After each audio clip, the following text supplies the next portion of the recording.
When our kids were young, they used to love watching the Three Stooges, you know, the old slapstick, black and white comedy stuff.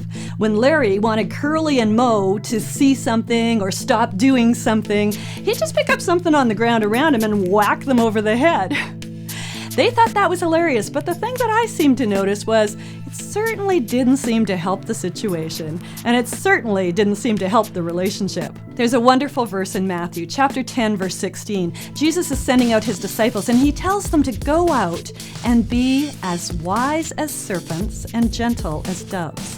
I think that's really good advice as we're stepping into tough conversations with young people. If you know some kids who are making choices and stepping into behavior paths that are being disruptive or being actually dangerous to themselves and to others, being wise as a serpent and gentle as a dove is a great way to start those conversations. You may have the best things to say, you might have truth, and you might have something they need to hear, but they're not going to hear it if you don't present it in a way that they can hear. You might as well just take a stick and knock them over the head because you'll have just as much effect. So we've got a few ideas about how you could step into those conversations, kind of in a different sort of way. Here we go. I want you to think about this young person, and I want you to think about what you have seen in them that is their best self, the self that God created them to be. What evidence have you seen of things that are right and good and pure and righteous inside of them? What evidence have you seen of characteristics and qualities that are good things that the world around them needs? And I think that's where the conversation needs to start. We need to start by sitting down with young people and saying, hey, can I tell you something about yourself?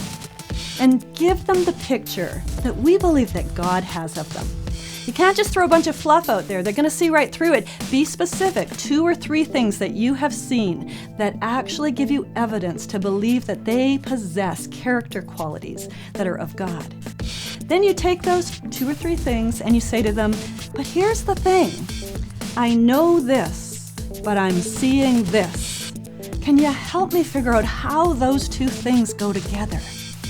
Because the story you're telling the world around you right now isn't matching up with what I believe is true about you. That's the beginning of a conversation, and it's an invitation. It's an invitation towards their better self, towards them that God has created them to be.